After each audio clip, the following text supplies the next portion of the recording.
On a brilliant September Saturday, the kind of day that demands you go outside one last time before fall settles into its full gloom. I packed all four kids into our minivan and headed to my office. I had spent the last week emptying and cleaning the space that had once housed the five-attorney law firm I had founded. I was about to default on the lease and file for bankruptcy. But before I said goodbye to the space forever, I wanted to make a happy memory with my children. I wanted to find some way to remember this chapter in my life as something other than a spectacular failure. The office park was empty. None of the other businesses were open on Saturdays. My kids and I unloaded baskets holding rubber balls of all kinds of sizes and colors and headed into the empty shell of the law firm. Some of the balls were as big as my youngest, a rambunctious and enthusiastic 2-year-old. For the next 2.5 hours, my kids, ages 2, 4, 6, and 8, ran through the hallways screaming, laughing, and chasing bouncing balls. That day from more than 13 years ago is still one of my favorite memories. You don't need to win the lottery or make a viral video to change your life. All you need is to tell yourself a better story. When I took the kids to my office, I didn't know I was choosing to change my life. I was just muddling through being an unemployed dad who was now a full-time caregiver, while my wife was in the middle of a deep depression that incapacitated her. But something fundamentally shifted while playing with my children that afternoon. Human brains are meaning-making machines.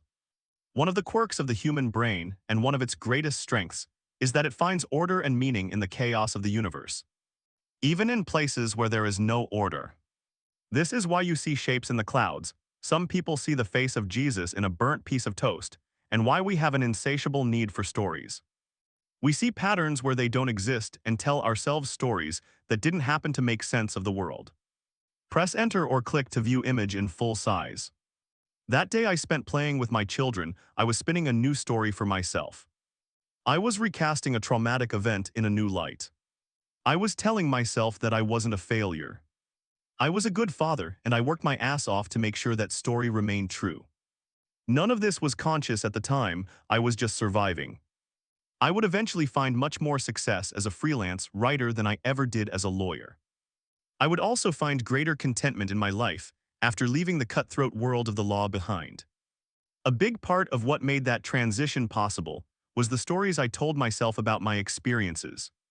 I stopped casting myself as a victim of fate and started seeing myself as someone who had made some big mistakes, but who had also had some critical victories. I didn't let my failure become my final chapter. I used it as the inciting incident for the rest of my story. The day I changed my story was the day my life changed. Not that everything instantly got better.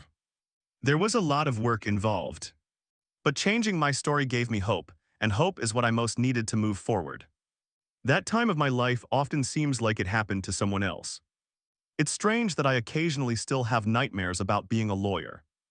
But I have never once had a nightmare related to being a freelance writer, illustrator, or poet. In some ways, I still have work to do in fully accepting the changes I made to my story. But even that first effort, that moment I decided to make my last day at the old office a wild play day for me and my kids, changed how I saw myself and my experiences. Choose your own adventure. It's easy to feel like your life is just a series of events happening to you. But this keeps you from making the kinds of radical transformations you dream about. The truth is that the way to earn more money, lose weight, and be happier doesn't depend on the rest of the world cooperating with you. You can start down the path to a better life right now by choosing to see life as an adventure that you are writing for yourself. Every obstacle, each disaster is just a small part of a bigger story, one where you prevail in the end. Every book ever written is just a series of horrible events happening to the main character until they are eventually able to learn from their mistakes and achieve some kind of transformation. Casting your life as a story isn't denying reality or faking it until you make it. It's exercising your agency to create the life you want. My two oldest children had a series of horrible math teachers starting at the end of their elementary school years and continuing into middle school. They had zero confidence in their ability to do math. They thought they were dumb at maths. In high school, while most of their friends went into a more advanced math class as freshmen, they retook algebra, the normal 9th grade level math class. In retaking this class, they both experienced a kind of math renaissance. They both were at the top of their class in maths. They regained confidence in their math skills, and by the time they graduated, they were taking more advanced math than their friends who had started ahead of them. Both of my oldest children were dual enrolled in college during their senior years in high school, taking college-level math courses. This was inconceivable to both of them when they started high school. What happened? Did they suddenly become smarter? No, they found their way to a better story. They both had great teachers who showed them that math wasn't an indecipherable foreign language, but a system for solving problems. Being bad at math was a story, and it was replaced with a story about being good at math.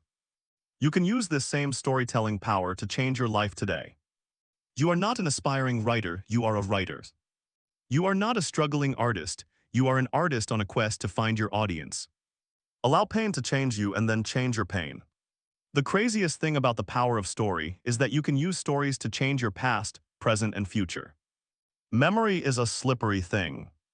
Each time you recall a memory, you are changing that memory. Why not find a way to make your memories of past events serve you better? Why not tell yourself a powerful story about those events? Instead of seeing a past trauma as something that ruined you, decide that the traumatic event was something that galvanized you into a warrior who now fights to make sure nobody else ever has to feel that way. The stories you tell yourself don't just have to recast the past. You can also shape your present and your future. I've had the good fortune to live an interesting life. Many of the things that have happened to me were traumatic. But I have decided to use those events to power my narrative as someone who is a powerful survivor. I have decided to be indomitable. This doesn't mean that I'm bulletproof or that horrible things don't sometimes happen to me. Instead, it means I know I will bounce back. I will find a way to keep chasing my dreams. I will not become hopeless. This isn't toxic positivity. I feel the pain, I grieve the dead, I cry with heartbreak, but I refuse to wallow in suffering. I allow my pain to change me, and then I change my pain to suit my needs by creating a useful narrative. Practice finding stories. Are you worried that you don't know how to change the story you tell yourself? I promise you have the power to change your story. Start by noticing what stories you are already telling yourself. What repetitive thoughts do you have? Do you call yourself stupid when you make a mistake? That's a story. You can also practice your storytelling by looking for stories around you. Make up stories about the birds in the sky or the squirrels in the park. This is one reason I love writing haiku each day about what I see as I go about the world. It's a mindfulness practice that also exercises my storytelling muscles. Notice how you think about others. You are not a neutral observer of the world. You are always telling yourself stories about what you observe and experience. You cannot help it. Story is how humans encode memories and interpret data. Press enter or click to view image in full size. Changing your life starts with taking control of the stories you tell.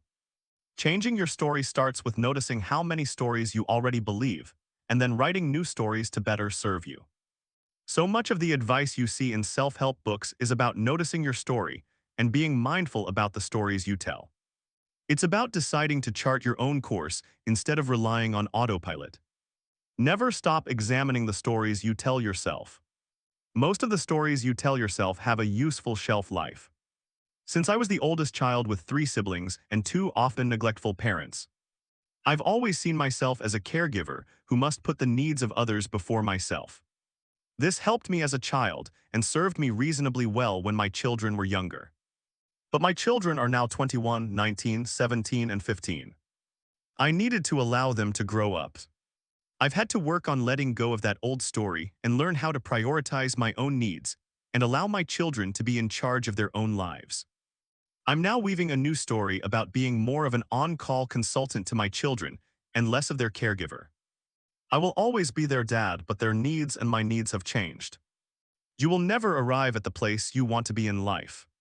Life is an endless cycle of reinvention and reinterpretation. That's the beauty of being human. That is the redeeming value of suffering. Our capacity for love opens us up to a degree of suffering that connects us to every other human being. What you choose to do with that suffering is up to you. You can hoard it, wallow in misery, or you can use the power of story to transform suffering into a way to help and connect with other human beings, bringing more joy into your life. The choice is always yours.